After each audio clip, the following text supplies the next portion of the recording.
Guys, welcome to Better Bachelor. This is Joker with a face for radio and a voice for print. In my other video I did tonight, I talked about why women think marriage benefits men. We debunked that completely, and there's no reason nothing benefits men. Nothing out of marriage. Not even like having the confidence that you get to share a bed with the same person and get to know them intimately and share that, because even that goes away. But I want to talk on this video tonight about making bad decisions afterwards. Like, you have to think about the decision you're going to make before you do it. Some of you young men, I know, probably have had a chance to be romantic with a young lady, and you say, you know what, I didn't bring protection, but I'm going to go for it anyway. I'll just be careful, and oops, I caught something, or oops, I'm a dad. And those have lifelong, or at least for the next 18, 20 years, they have lessons to be learned after it. What I want to talk about tonight is the problem of the Insta gratification society, and I've got two stories here that I'm going to read that pretty much sum up what we talk about, because in many of these cases, when we have a woman leave us, cheat on us, hurt us, burn us, something happens, we never get proper closure. Now, some of you guys say, man, I saw her on Facebook, and she's like 100 pounds heavier, and she's miserable, and you know, you can say, I walked away from this in a better place than she did. But for a lot of us guys, in many of the relationships, we never get closure. Well, these are two closure stories, and I don't know what happens with the guys, but both these cases, now the first one that I'm going to read, it's not resolved yet, and this is kind of a warning of what happens when she thinks she's going to go one way, she changes her mind, and this is also why I think that there needs to be mandatory paternity tests on every kid born, every single one. Just do it, because that will take care of these actions. It'll make the person that does this, that wrongs these people, it'll make them accountable. So she says, let me get recording here before I forget. She says here, I'm a 28 woman pregnant with a child that's not my husband's. He's 29. How do I move forward? I'm 32 weeks pregnant as of today. My husband is ecstatic and in full dad mode right now. He's been insanely great and supportive of me during this time and will make a great father. There's one problem here. The kid's not his. It's a coworker's of mine who I slept with. These stories bother me so much, but I want to read them because this can be the worst case scenario, and this is a case where a woman will never understand what she's doing to a guy when she lies to him, because a woman can't be lied to if the kid's hers or not. It's just, this thing makes my blood boil, but this is why I read them, to put them out there so that you guys hear these stories and you're aware of them. My marriage with my husband is not great. We got married about 8 years ago, and while it was good at first, it quickly died. Both of us were in college and on the fast track to careers. Because of this marriage, I've never been able to truly live. While all my friends were out having fun, I was home with him. At first, I was fine with it, but over time, I realized I was not. I wanted to live my life like my friends and have my freedom. This isn't to say I don't love my husband. It's just that I think he's held me back from experiencing some of the great things about being an adult. Now, she said it was good at first, but then it died. It went bad. Things quickly fell off through no fault of his own. The only thing he did is be a husband and be married to her. That's all he did. And it stopped her from going out and being with a bunch of guys and partying it up like her friends. Did he do anything wrong in this circumstance? No. Now, maybe they should have made sure they wanted to get married more before they actually did, but she was fine with it in the beginning. She changed her mind. And this is where, if you change your mind at this point, this is where you have the conversation of, you know something, this isn't working out. I miss being free. I miss being out with my friends. And I have a story about that after this one. I miss being out with my friends. I miss partying it up. I want to go do that. Then you do it, and then if you meet another guy, and then you want to have a kid and all that, but now you're ruining the kid's life, your life, his life, and Jeff. It makes me so angry. This is where my coworker, Jeff, comes in. And Jeff, this is as much on you, if not even more, because you had to know she was married. I mean, I assume she wears a wedding ring. I'm sure she brought it up. I met Jeff 2 years ago when I came into the department, and he's one of the greatest guys I know. Apparently more great than her husband. We hit it off pretty much immediately and have been friends. Sometimes I think he is my soulmate. Do you see why the divorce should have happened before it ever got anywhere else? Well, one night he invited me to go out for dinner. His fault. I lied to my husband about it. Her fault.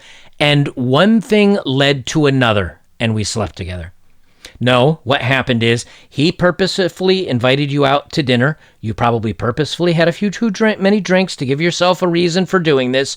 You purposefully went over to his house. He may have purposefully invited you to go over there. You purposefully slept with him. You purposefully did not use any protection.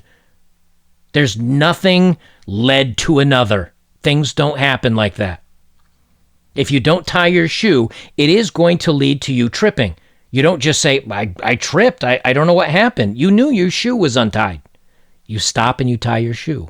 Here, if you got all this for this other guy, you stop and end it with your husband first. So she says, a few weeks later, I was pregnant. I freaked out at the time and decided to tell my husband it was his. We held off having kids for a while, but he had always wanted one, so I treated it as a surprise for him and that I was ready. Now here we are. I know 100% that the kid is not my husband's. I used protection with my husband, but I did not with Jeff. Now, that either means, well, there's varying ways that you can use protection on a one-off like that. But why did she not with Jeff? That DNA calling, that he's got good genes calling? Maybe, or maybe it just wasn't convenient, but she wanted to go ahead and do it anyway. She took the risks, but she's not willing to take the bad that comes with it. She said, if he finds out, I know he'll leave me, and I don't want that. But Jeff is your soulmate. You think he's your soulmate, and you slept with him, so why do you want to stay with your husband and ruin his life? Despite all of this, I still love my husband. No, you don't. No, you don't. Or else you wouldn't have met Jeff. You wouldn't have called him your soulmate. You wouldn't have gone to dinner with him. You wouldn't have slept with him. You wouldn't have slept with him without protection. And if you did love your husband, you'd tell him what you did, so you're not lying to him, making him think it's his own. Despite all of this, I still love my husband, and if he did leave me, Jeff would not take me. I made the mistake of telling Jeff, and he ghosted me. Wow, your soulmate just ghosted you. Bravo. Even successfully requesting a transfer from out of our department. He yeeted even out of work. I just need help. I don't know what to do here, and I'm extremely scared. I resented my husband when I slept with Jeff, but now I realize how much I love him and don't want to lose him. What do I do? How can I fix this? Is there anything I can do to save my relationship? And the number one, and this is from a year ago, the number one reply, you are a worthless, lying S. And you are.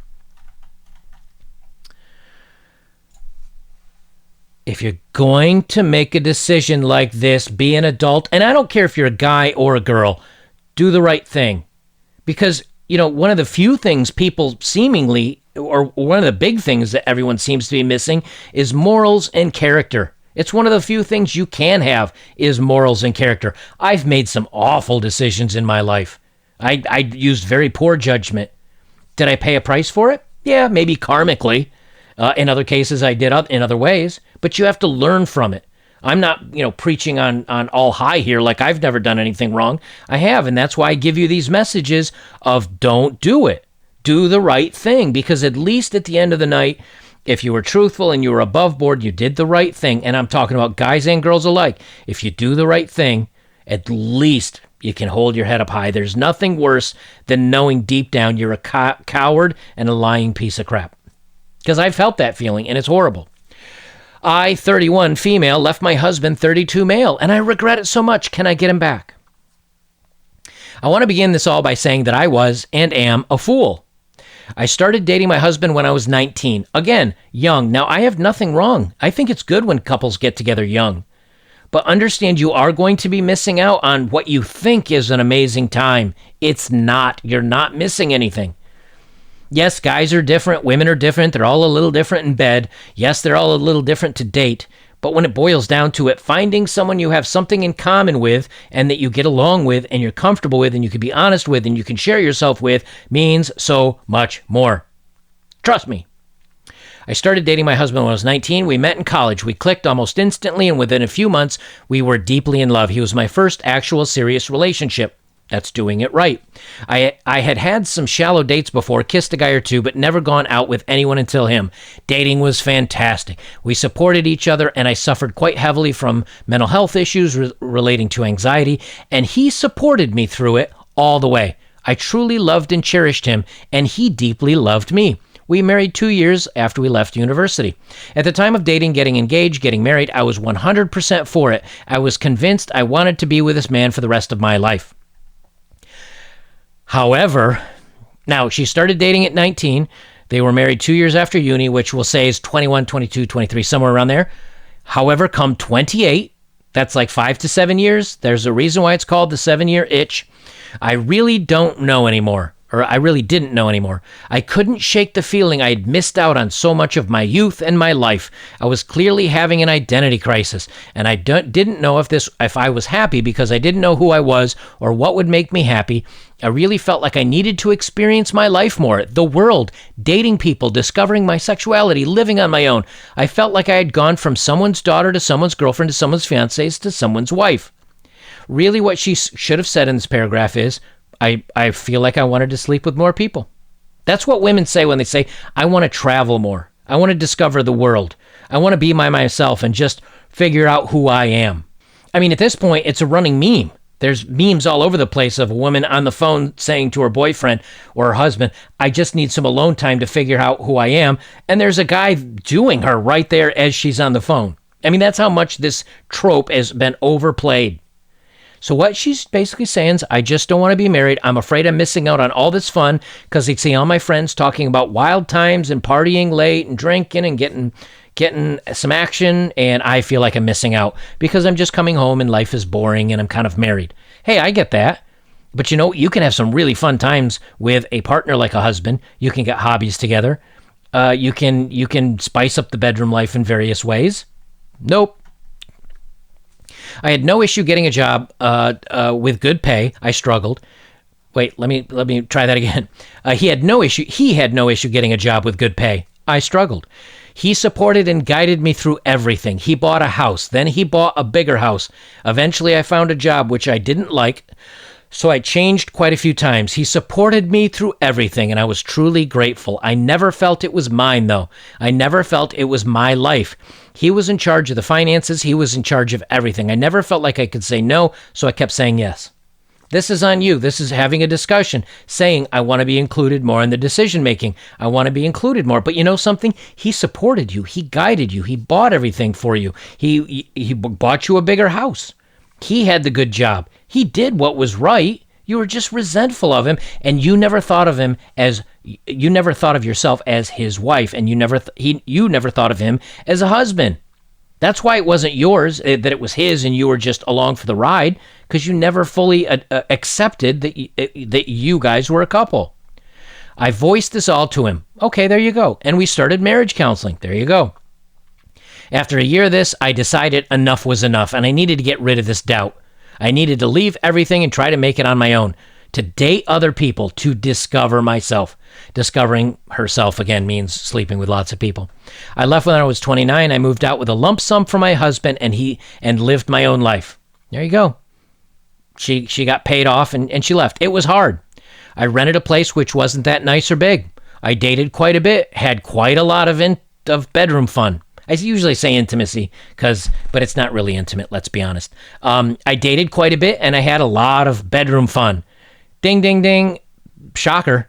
No surprise there. Tried dating women, tried dating men, etc. It was lots of fun, and it was very, very tiring. Wow. I loved a woman who wasn't clean. You were around quite a bit. Sowed all those oats, didn't you? When I hit midway through 35, guess what happens at 35? The attention lessens. She's gotten a little bit of age. A few wrinkles have shown up. Gravity's maybe helping out in a few cases, especially if you're tiring yourself out with all the bedroom fun and partying. You're not going to look very good at 35. When I hit midway through 30, I realized I wasn't happy. I wasn't happy at all, and that's when I broke down and realized that I have hit the wall. that time and age has caught up to me, and people aren't paying attention to me anymore, and guys don't want to sleep with me as much, and I'm all alone. And that happens a lot. I had left my husband. This is what she really realized. I had left my husband, my lovely, stable life, a person I absolutely, truly, and deeply adored me, and I regret it. I miss him. I miss everything so much. I've discovered that what was on the other side of the door wasn't that great. I truly never realized how fortunate I was to have what I had. I was an absolute fool. Absolute fool. Is there any way I can get back with him? We're still, quote, friends, but what I did to him hurt him so deeply that he still finds it too difficult to be with me. He told me I was his one true love and that he might never find love again. Here's the thing. Why did she want to go back to him all of a sudden? What, did she really get tired of the partying? Did she really get tired of all the fun with all the guys? Maybe. But maybe she found out that, hey, you know what? Life's hard. I'm getting older. I'm not as attractive. I don't have as many options. And it sure would be nice to go back to an easy life where he took care of all the problems and he brought in money and he paid for the big house and he took care of me. Too many times people today do first and think second. And that's why I tell you guys, make sure that you know what you're doing before you make a decision, a big decision. But these stories are happening more and more and more and more, which is why men don't want to get married, which is why men are leery. I mean, men are fine with having casual, fun relationships with women in their 20s and their young 30s. But the minute that you turn around to a guy and say, okay, now you need to settle down with me, guys say no. Because the younger guys say, hey, she may leave me. Now, again, not all women, not all men, but she may leave me. We know the divorce statistics. We know the percent of women that filed. Here was a great husband, a great guy with her own words, and he still went to counseling. He still did everything right. She still ditched him so she could go party it up. And only then, when her options dried up, did she want to come home. Did she want to come back to the good man? Too late. You threw him away. He deserves better than you, and he deserves to be happy. And you're not it. Because you know something? Who's to say he doesn't take you back, and then one day, a guy at the gym, you get yourself back into shape, you're feeling a little refreshed, you've got that comfort of having your home back now, and that guy at the gym winks at you, he's attractive, he makes a couple of moves, and you end up just like the other woman in the other story that I did, where you sneak out in the back to go have some fun because, well, things are kind of boring around the house. You didn't realize how much you missed him until you were back with him, and then you realize, well, it's kind of boring, and I don't get as much say as I want. There's always an excuse. Don't bother, guys. Stay single. Enjoy it. All right, let's move on to now the dating profile of the day. All right, this comes from a young lady who is 19 years old. And she reminded me a little bit of the girls in the other story that I just read, so that's why I brought this up. I just want someone to look after me. I'm currently single and pregnant and going through it alone, so I need someone who is supportive. I'm not expecting you to take on the responsibility because it's not your kid, but it would be nice to meet someone who doesn't judge me because I'm pregnant. Bad decisions, bad choices, and then they want the bailout. I did something wrong. I was pretty sure it was right at the time. Oops, things didn't work out the way. Won't somebody please give me advice on how to fix this? Why won't my ex-husband take me back? I'm going to put myself on a dating profile and have somebody please not judge me, take me the way I am, even though I'm 19 with a kid. I don't know any 19-year-old guy that would even look twice at her other than to maybe take her to the bedroom and have some fun, because no young man wants to be hanging out with a new mom or someone that's pregnant that he can't go out and have fun with. I don't know, man. Actions speak louder than words. Remember that, number one. And number two, make good decisions before you make bad decisions. Because if you goof up and you want to redirect the ship, a lot of times it's not going to happen for you, and it's going to lead to a very rough life. Guys, if you'd like to support my work, links below as always. If you have, thank you very much. Best way you can support me is like, comment, share, subscribe. I will leave it there. This is Better Bachelor. I'm Joker. Remember, think, then do. Think about what you're doing. Think about what comes after that. Think about what might go wrong. After all that's done, if you still go ahead and do it and something turns out bad, it's on you. If something turns out good, fine. But make sure that anybody else that's involved that you might be hurting, you've gotten out of the picture. You know, be fair to yourself and be fair to anybody else that's in your life. It's the least you could do.